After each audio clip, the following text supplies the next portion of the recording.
If I told you that 10 minutes a day could genuinely move your English forward, faster than an occasional 3-hour study session on a weekend, would you believe me?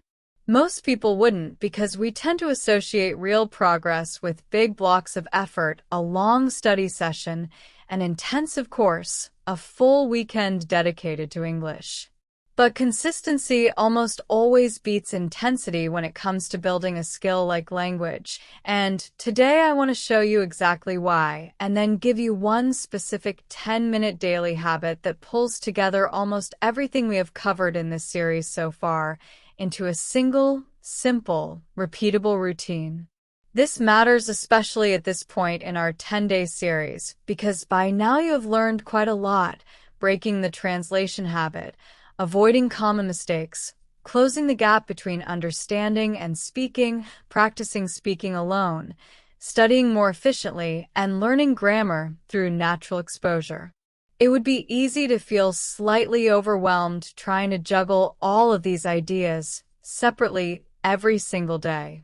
Today's habit exists specifically to solve that problem, giving you one small, unified routine that naturally incorporates several of these principles at once, rather than requiring you to consciously manage 6 or 7 separate techniques independently every day.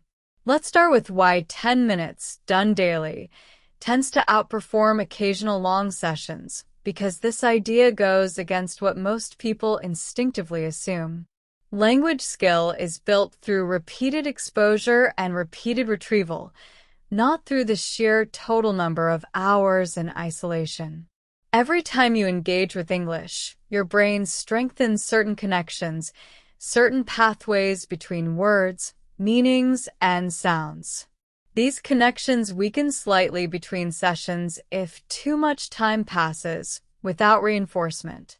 This means a 3-hour session once a week creates a large burst of strengthening, followed by 6 days where those same connections are quietly weakening again before you return to them.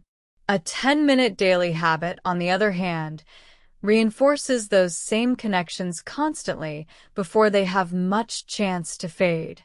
Even though the total weekly time might be similar, or even slightly less than one long weekend session, the distributed pattern of daily reinforcement produces meaningfully stronger, more durable retention over time.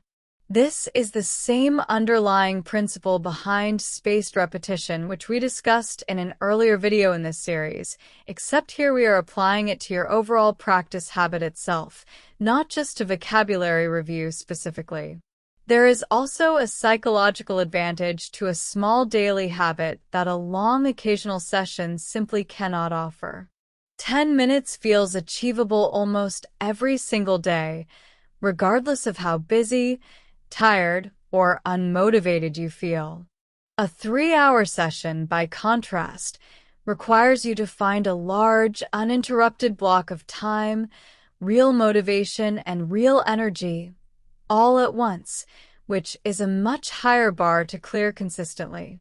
This is precisely why so many learners who rely only on occasional long study sessions end up with large, unpredictable gaps in their practice, sometimes going a week or 2 without touching English at all, simply because life got busy and a 3-hour block never became available.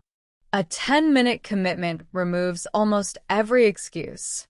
You can find 10 minutes even on your busiest, most exhausted day, during a short break, while waiting for something, or right before bed.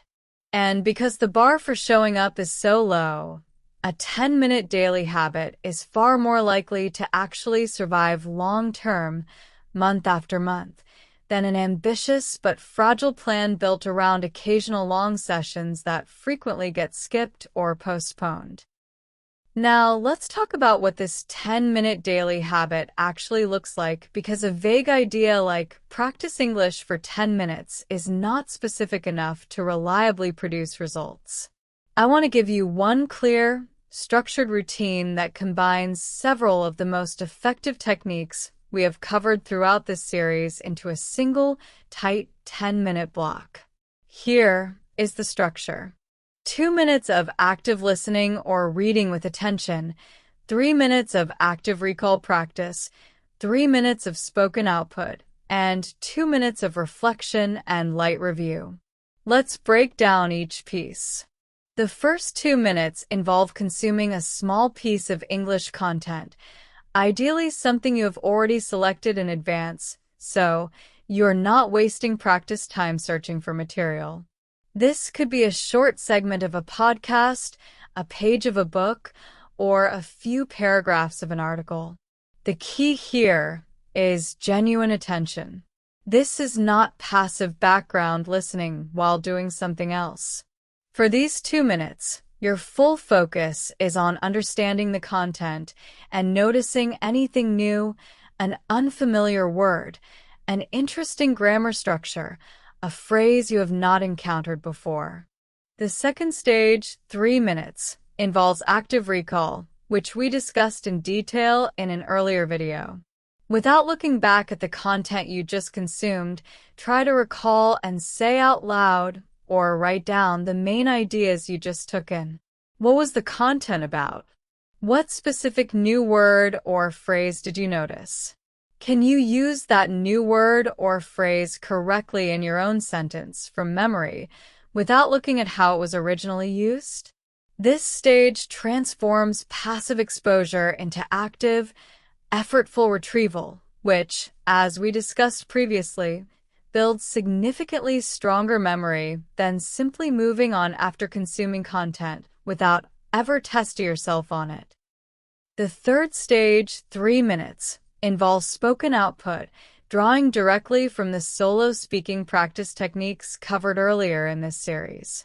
Using either narration, self-interview, or problem-solving out loud, spend these 3 minutes actually speaking English continuously, ideally incorporating the new word, phrase, or grammar pattern you just noticed and recalled in the previous stage. This immediately connects new input with active output, giving you real practice using new language in your own spontaneous sentences, rather than only recognizing it passively. The fourth and final stage, 2 minutes, involves brief reflection and light review. Ask yourself a few quick questions. Did today's new word or phrase feel easy or difficult to use? Is there anything from a previous day's practice you want to briefly revisit today, following the spaced repetition principle of returning to older material at increasing intervals?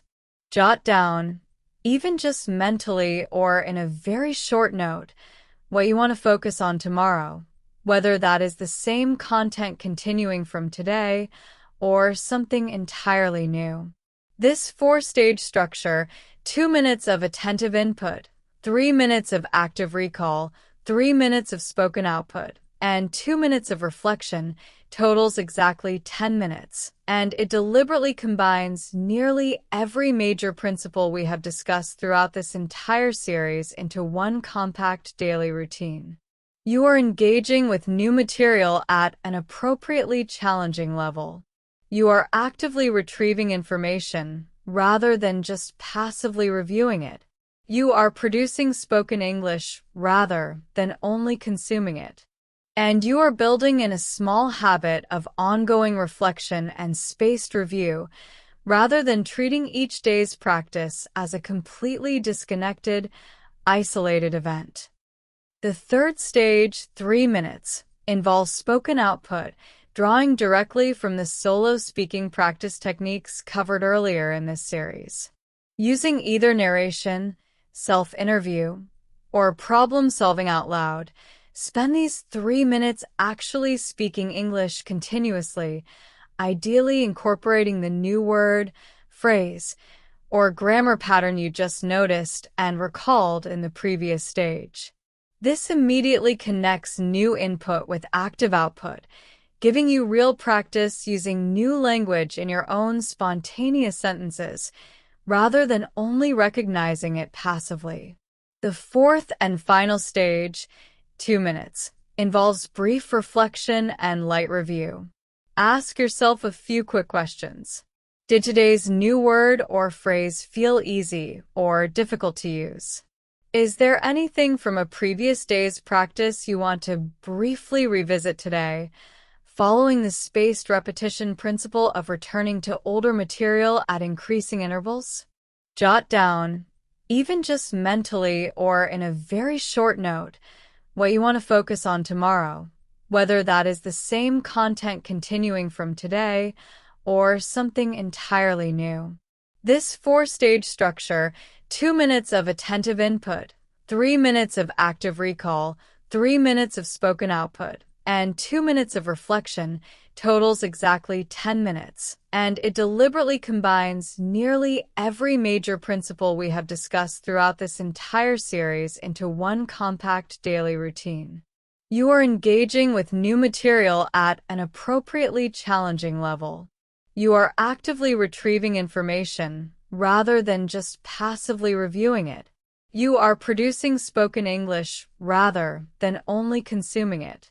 And you are building in a small habit of ongoing reflection and spaced review rather than treating each day's practice as a completely disconnected, isolated event. Let me walk through what this might actually look like across a real week, because seeing the habit in motion over several days makes it much easier to picture yourself actually doing it, rather than just understanding the structure in the abstract. On Monday, you might listen to 2 minutes of a short podcast segment about travel, notice the phrase used to, and spend your recall stage trying to remember exactly how it was used. During your speaking stage, you narrate a memory from your own past using that same phrase, saying something like, "I used to live in a small apartment near the city center." During your reflection stage, you note that this phrase felt fairly natural, and you decide to continue with the same podcast tomorrow rather than switching to something new. On Tuesday, you continue with the next short segment of that same podcast, notice a new phrase, perhaps something like "by the time," and repeat the same four-stage structure, this time using self-interview during your speaking stage instead of narration, asking yourself a question and answering it using the new phrase. By Wednesday, during your reflection stage, you decide to briefly revisit Monday's phrase, used to, attempting one more sentence with it from memory before moving on to newer material, applying the spaced repetition principle we discussed earlier in this series in a small, natural way, without needing any separate, dedicated review session. This kind of week, built entirely from 5 small 10-minute sessions, produces a surprisingly rich amount of genuine practice, touching new vocabulary, active recall, spoken output, and light-spaced review, all without ever requiring more than 10 focus minutes on any single day. Multiply this same simple pattern across many weeks, and the cumulative effect becomes substantial, even though any single day, viewed in isolation, might feel almost too small to matter. I want to address a natural question at this point. Is 10 minutes really enough to produce meaningful results, especially compared to everything else we have discussed across this entire series, all of which could easily fill much longer sessions if you wanted them to? The honest answer is that 10 minutes alone, done in isolation just once, will not transform your English. But 10 minutes, done consistently, every single day for weeks and months, compounds significantly over time in a way that is easy to underestimate when you only think about a single day in isolation. Consider the math simply in terms of total time. 10 minutes a day adds up to about 70 minutes a week and roughly 5 hours a month. That is a meaningful amount of deliberate, well-structured practice time, especially when every minute of it is being used efficiently, according to the principles we have covered throughout the series, rather than being spent on passive, low-value activities. Over the course of a year, that adds up to roughly 60 hours of highly focused, well-structured practice, which, distributed consistently across daily habit rather than occasional bursts, tends to produce considerably more durable, usable skill than the same 60 hours compressed into occasional weekend sessions scattered unpredictably throughout the year. I also want to emphasize that this 10-minute habit is meant as a reliable floor, not a ceiling. On days when you have more time, energy, or motivation, you are absolutely encouraged to do more, whether that means a longer speaking session, additional reading, or deeper grammar focus using the techniques from our earlier videos in this series. The purpose of committing to just 10 minutes daily is to guarantee that even on your busiest, most exhausted, least motivated days, you still show up and maintain the habit, rather than allowing a single difficult day to turn into a difficult week, and then into a difficult month. Which is exactly the pattern that quietly derails so many learners who rely entirely on motivation and available free time rather than a small, protected daily minimum. Let's talk practically about how to actually build this into a sustainable daily habit, because knowing the structure is only useful if you can realistically maintain it over time. First, attach this 10-minute habit to an existing daily routine you already do reliably, right after breakfast, right before starting work, or right before bed. Attaching a new habit to an existing one, a technique often called habit stacking, makes it significantly easier to remember and maintain consistently, compared to trying to find a completely new, unattached time slot each day. Second, prepare content in advance whenever possible, rather than spending part of your 10 minutes searching for something to read or listen to. Choose a podcast episode, an article, or a few pages of a book ahead of time, so that when your 10 minutes begins, you can move directly into focused practice without wasting valuable time on logistics or decision-making. Third, track your streak in some simple way, even just a basic calendar, where you mark each day you complete your 10 minutes. This might seem like a small, almost trivial detail, but visually seeing a growing streak of consecutive days tends to be a surprisingly strong motivator for maintaining consistency, especially on days when motivation is naturally lower and you might otherwise be tempted to skip your practice entirely. Fourth, give yourself explicit permission to keep the habit small, even on days when you genuinely want to do more. If you find yourself with extra time and energy, feel free to extend your practice well beyond 10 minutes. But on days when 10 minutes is genuinely all you have, resist the urge to feel like that is not enough, or to skip the habit entirely because you cannot do a longer, more complete session. A consistent 10 minutes, done every single day without exception, will outperform an inconsistent pattern of occasional longer sessions mixed with frequent skip days, almost every single time, over any meaningful stretch of weeks or months. I want to close today by connecting this habit back to everything else we have covered throughout this entire series so far.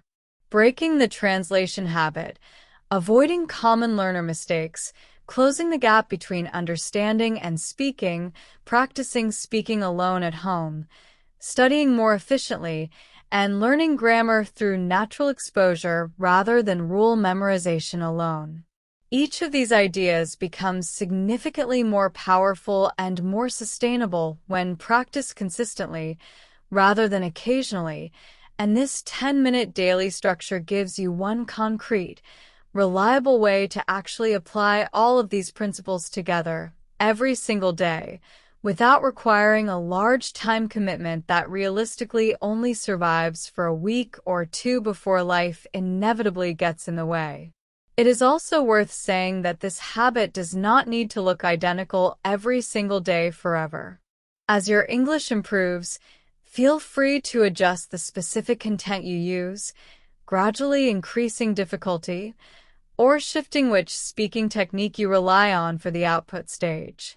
The underlying four-stage structure, attentive input, Active recall, spoken output, and brief reflection can remain stable even as the specific material and specific skills within each stage naturally evolve alongside your growing ability over the coming weeks and months.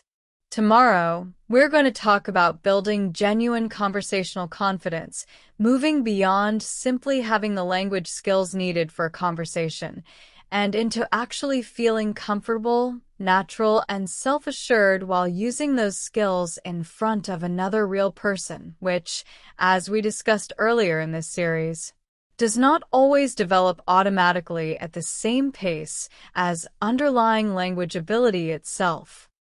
If today's video gave you a clear, realistic daily structure you can actually start using tomorrow morning, that is genuinely valuable because the biggest obstacle for most learners is rarely a lack of good techniques. It is a lack of consistency in actually applying them over time.